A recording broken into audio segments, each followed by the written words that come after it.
Namaste and welcome to all of you for the episode 11 of the season 2 Tell Me Appa. And as I told you in the previous episode 10 last week Sunday that we will be dealing with the same topic, the Parampariyai, the stories of our gurus, part 2 but this time. And we'll be dealing with the North Indian Bengali Dakshina Tantra. So in this tradition, most of us know the bhajan Ananda Gurunatha, and in that we invoke this whole tradition and all the gurus, Purnananda, Vividishananda, Kadakananda, and our beloved Swami Geetananda. So today we'll get to know the insights and the wonderful tradition, and we are blessed to be part of this tradition and learn this wonderful about the tradition and its blessings and all the insights. So we'll be moving on, and I have some nice questions from people and my questions also. So I've included all of them in here, and thank you all for your previous episode support. It was really nice from the audience side. So we'll get moving. The first question is, describe Sri Kanakananda Swami Brigu in detail and his unique and everlasting relationship with our Swami Geetananda Guru Maharaj. First of all, namaste, and it is nice that we have started the second season 2 of Tell Me Appa, and that we are looking at the tradition, the parampara. I think it's a very beautiful place to start. And last week we looked at the Kamli Swami tradition, and today we are looking at the second tradition to which Swamiji primarily belonged, which is through his guru, Swami Kanakananda Brigu. Swami Kanakananda Brigu came into Swamiji's life when Swamiji was a small kid. And he happened to come into Swamiji's life when Swamiji had just lost his mother. And along with his mother, Swamiji used to say, I not only lost a mother, I lost a teacher. Because his mother, Swamiji's mother, used to teach Swamiji, his brothers, his sister, and other friends and family kids as the teacher in that area. She was born to an Irish colonel who was posted in India at that time. It was still British India. And she had the name Leelavati. So she had passed away, and at that time, into Swamiji's life came Swami Kanakananda. So Swami Kanakananda sort of filled the gap that had been left by Swamiji's mother. And I think this was a very important relationship, because for Swamiji, his guru was his all in all.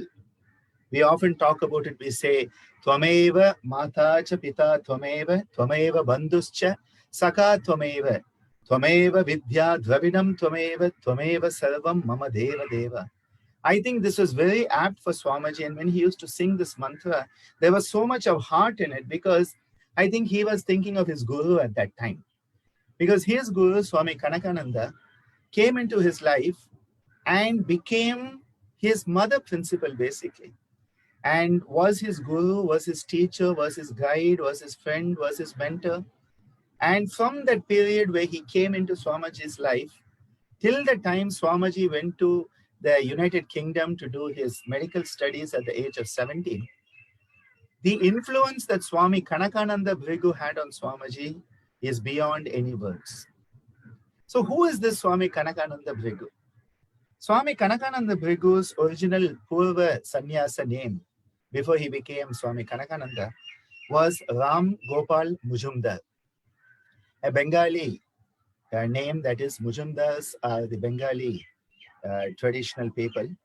And he was a professor at Banaras Hindu University, which was the first private university founded in India, and till now in Varanasi, Banaras or Kashi, it is functioning. And he was working there, and he lost his family in a fire accident. That one day he came home, and when he was coming home, he saw that his whole home had burned down with his wife and kid in it. And this traumatized him so much that he virtually went mad. And he ran away, and nobody saw him for many years. And it is said in this time that he was wandering the forests of India. In those days, India still had forests. We had sannyasins, we had real yogis, and we had forests, which we don't have today. All of that we don't have today. A lot of fake things are there, but not the real.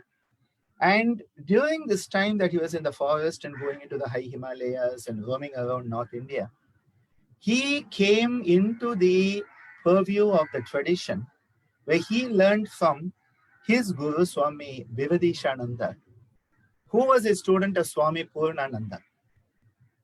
And Swami Purnananda's lineage goes all the way back to the Maharishi, one of the Sapta Rishis, Bhrigu, who has given us the Atharva Veda.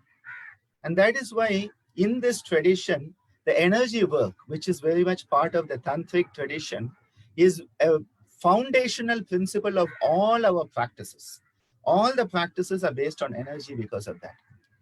So this condition of energy being the foundation is part of the Bengali tantric tradition, to which Swami Kanakananda Bhrigu came in. So Vividishananda Bhrigu, before him Purnananda Bhrigu, going all the way up to the Rishi Bhrigu.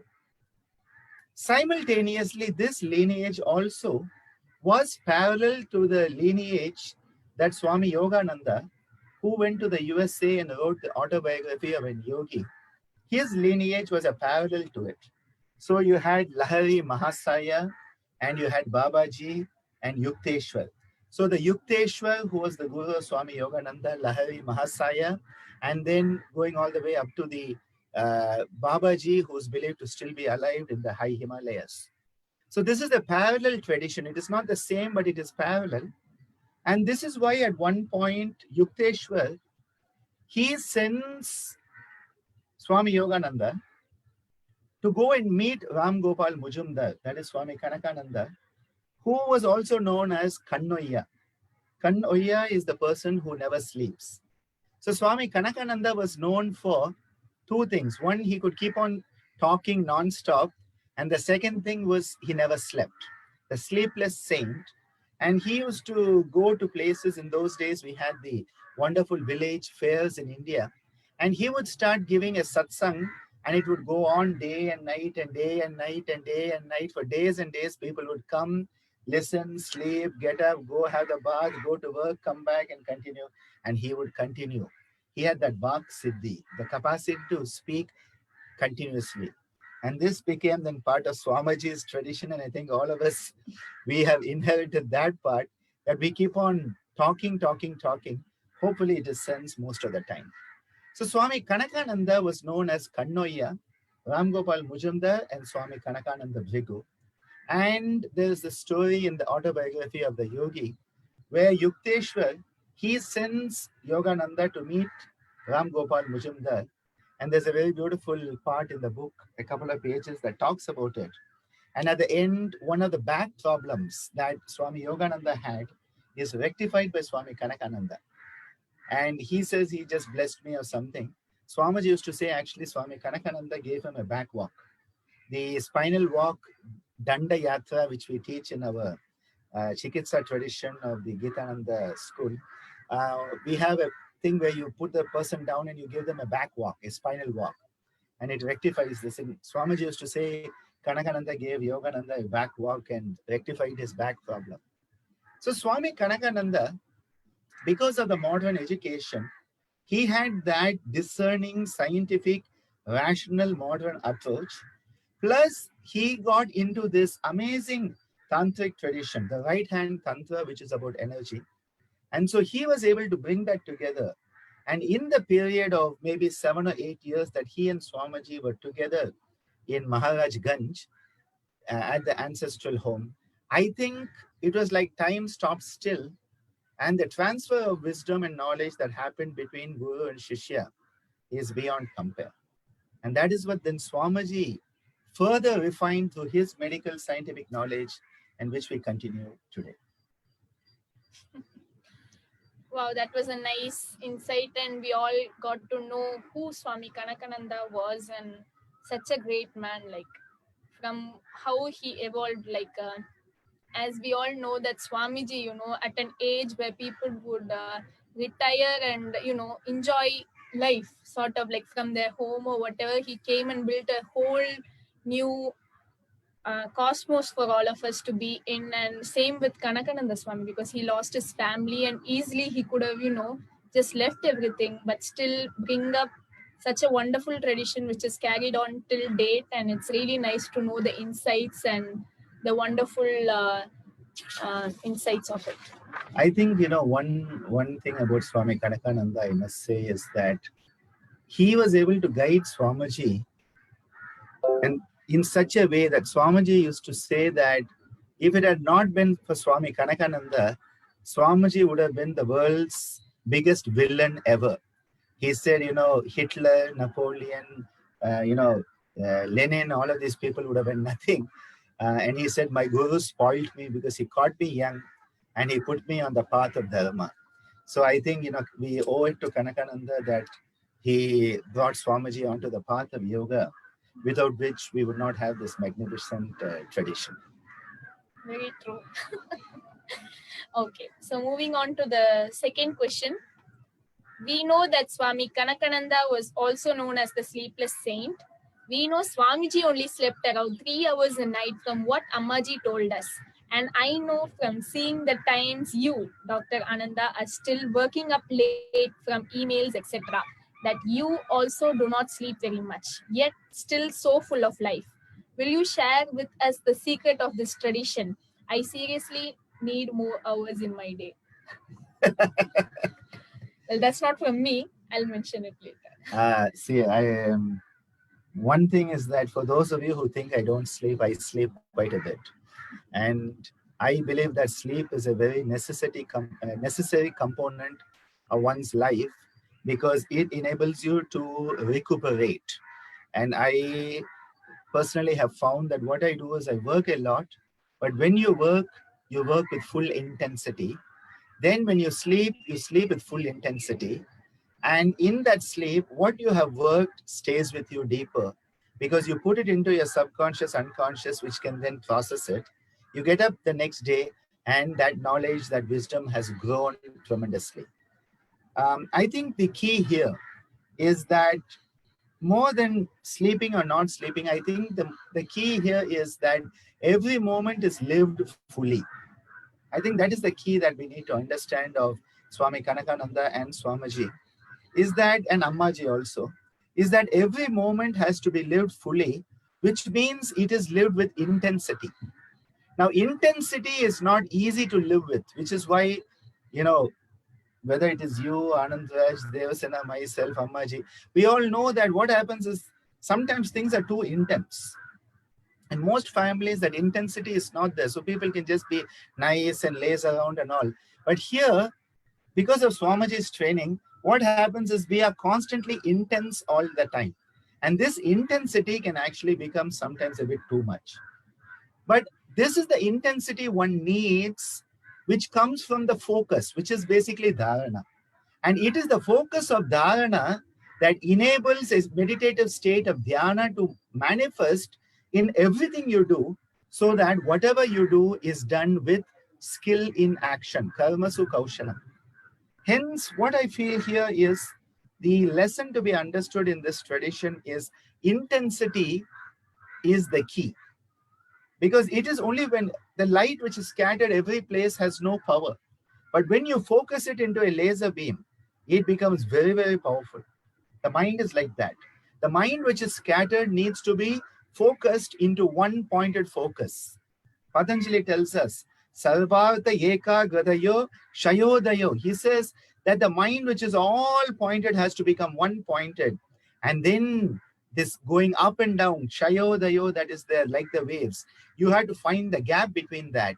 And through that, you go into that Samadhi Parinama, you go into Nirodha Parinama and Ekagrata Parinama. The transformation occurs through intensity. So I think the lesson we get from Swami Kanakananda, from Swamiji, from Ammaji, and for those of you who sort of have adopted me as your teacher, well, yes, through me also you can get it if you think of it that way. I think the key is intensity. When you are someplace, you are 100% there. You are not someplace else at that time.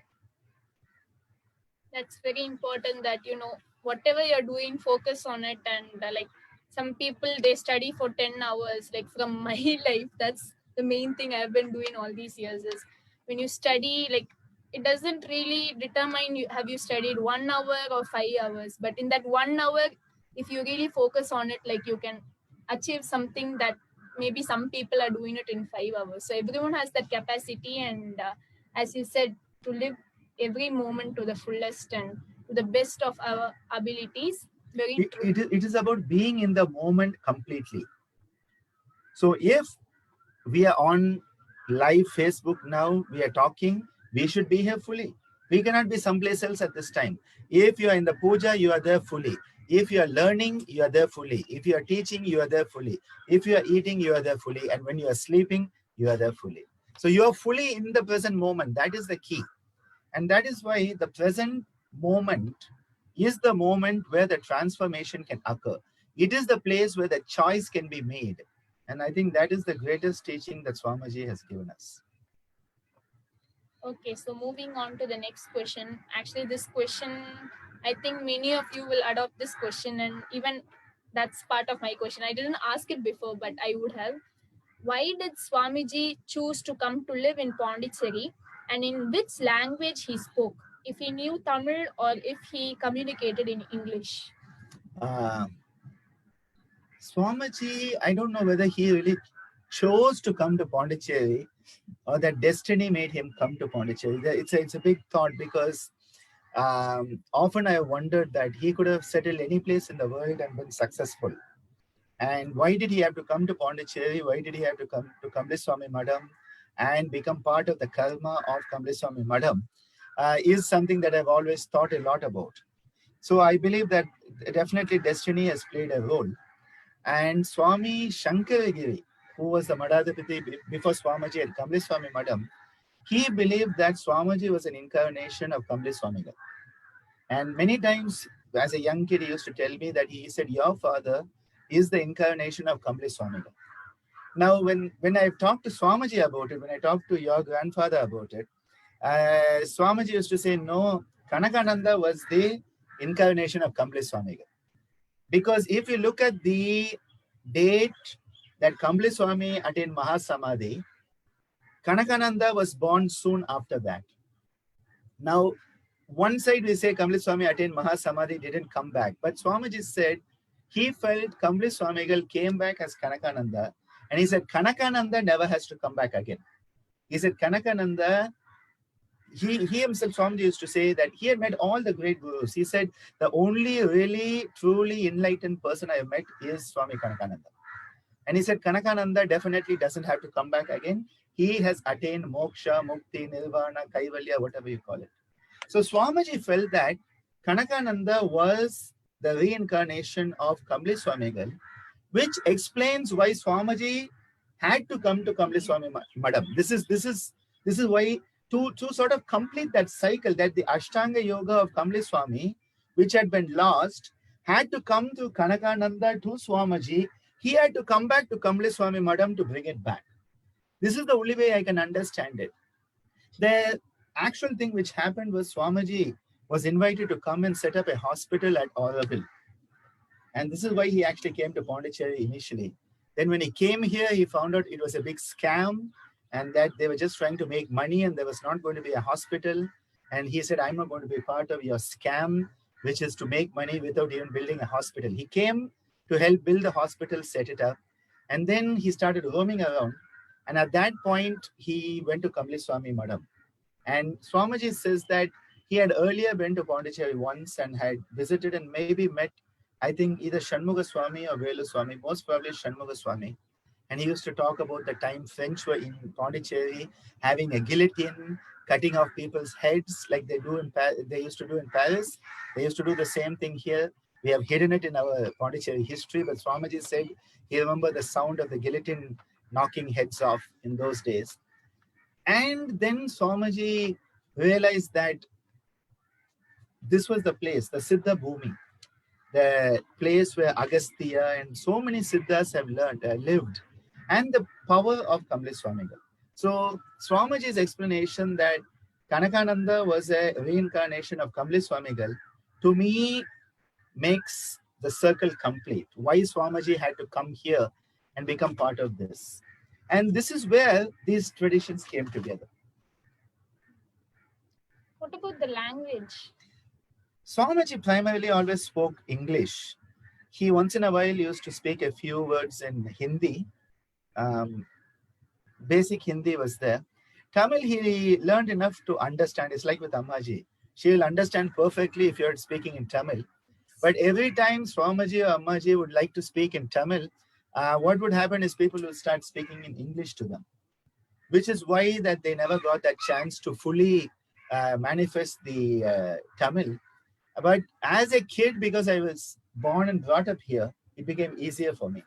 So Swamiji, primarily English was the mode of communication, I think most of the time.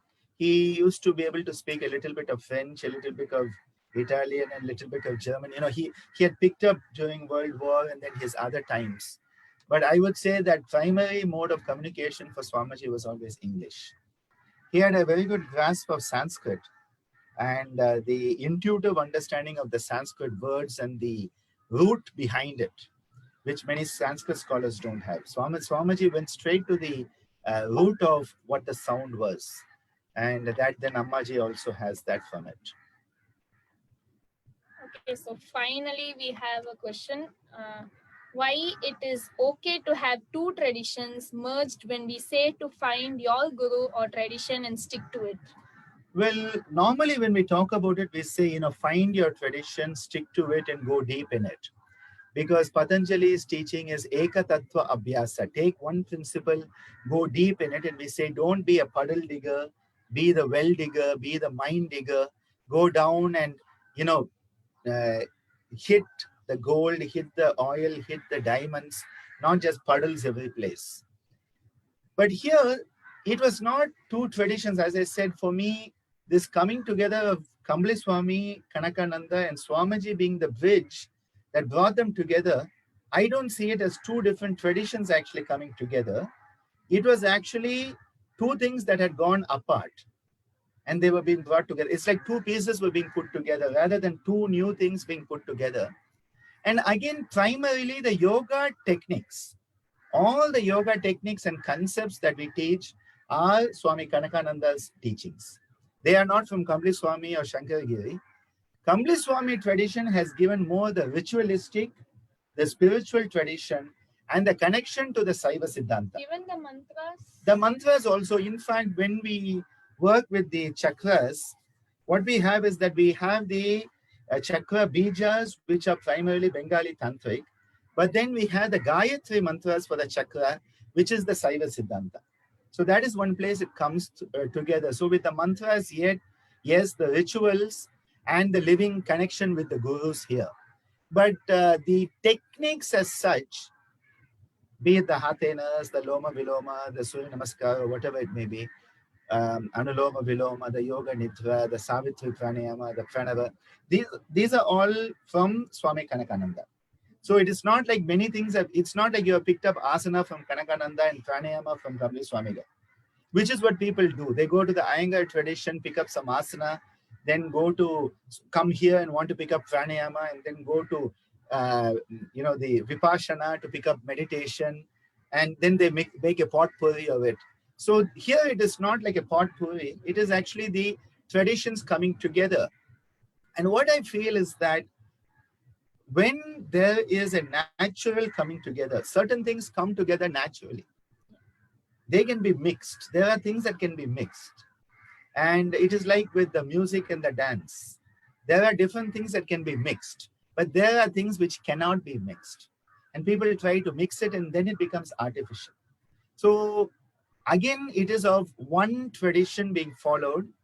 Here it is the coming together of two traditions. So it is not following two traditions at all. And I think there's a big difference in this because Swami Kanakananda's teachings are all Bengali tantric. They're all energy-based, the right-hand tantra, Dakshina Marga tantra, and hence they are all energy-based. And the connection here with Kamli Swami is what I would say more the bhakti tradition. Swamiji's connection here was more the Saiva tradition with the Shiva, the principle of Shiva coming alive. And again, the Kambli Swami Madam created a structure where the Gurukula could be. The Kanakananda teachings were there, but the structure of the Gurukula came together at Kambli Swami Madam. So one gave the structure, one gave the content. So you were not mixing two structures or two contents. It was one structure, one content coming together. And that is why it comes together so well. And it actually is a very natural, organic coming together. Very true. So this was such a lovely episode, and as the last one, it's very important to know more about our tradition. Just doing all this, like today, we got to know about where the mantras are coming from and where the techniques are coming from, and it's very important to know that some things can be, brought together, but some can't. So we have to know, and so before I end it, I must thank the people, Yogacharini Shobana, Yogacharini Deepika, and Yogacharini Kalavati Devi for their wonderful questions which contributed to this episode for a successful one. And I take this opportunity to also talk about Dr. Sir is going to give a mantra series, isn't it? So Mantra Yoga Sadhana. Mantra Yoga Sadhana. So we'll have all these lovely mantras, and I hope we'll have some of these slokas and all that it might be quite hard to learn, but this will be quite a nice one, and it gives such power and spirit, especially during these bad times. And hope you all join us there. And also that we have completed the Patanjali Yoga Sutras thing, and we have the Yantra and the Adhikara Yoga now, which was done yesterday. So these recordings are available, and you can contact Dr. Ananda Balyogi Bhavanani for them. And looking out for all of you, and we'll be back with the next episode of Tell Me Appa, and I'll make sure you know the concept at least 2 days before. Thank you. I just wanted to say two things before we end it, because one was the concept of Satya or truth. And Swami Kanakananda, it seems once he was living in a cave with his student, and there was an old tigress, a lady tiger, no teeth, no claws, very old. She came into the cave one day, and no danger at all. She was just, bag and bones. And she became his hot water bottle, his blanket. She used to sleep with him, and he slept on her. So, they developed this relationship, and she used to keep the cave warm with the body heat, and he would feed her something and all. And then there was a day when in the village, there was a man-eating tiger. And so all the villagers came up. They were chasing around the forest, trying to find this tiger that was attacking people. So they came to the cave, and they said, Swamiji, have you seen a tiger? And Swamiji said, no, if I see one, I'll let you know. So after they went, this Shishya who was there, this junior Swami who was with him, he said, Guruji, you're always telling us, speak the truth. You're saying Satyam Bada, you're saying all that. And then they asked you, is there a tiger? And you gave a false information saying there's no tiger. And Swami Kanakananda laughed at him and said, you idiot, that's not a tiger, that is my blanket. Huh? Because, see, what was the reality? The reality is, though you would say it's a tiger, it was not a tiger that the people were thinking when they thought tiger. They were thinking of a tiger that is attacking people. That was their perspective of a tiger. And this was not a tiger. This was just a blanket, basically. And I think this is a very important part of the teachings, especially when we talk about the Yama Niyama, and to realize that we need to understand the perspective. And that is why we are so blessed to be part of this tradition, a practical tradition, pragmatic tradition that looks at things as they are and how they need to be worked with. A beautiful song that Divya reminded us of. Ananda Gurunatha Ramana, Ananda Gurunatha, Ananda Gurunatha Ramana, Ananda Gurunatha, Geetananda Gurunatha Ramana, Ananda Gurunatha, गीतानन्द Gurunath Raman Anand Gurunath कनकानन्द Gurunath Raman Anand Gurunath कनकानन्द Gurunath Raman Anand Gurunath विविधिषानन्द Gurunath Raman Anand Gurunath विविधिषानन्द Gurunath Raman Anand Gurunath Purnanand Gurunath Raman Anand Gurunath Purnanand Gurunath Raman Anand Gurunath Anand Gurunath Raman Anand Gurunath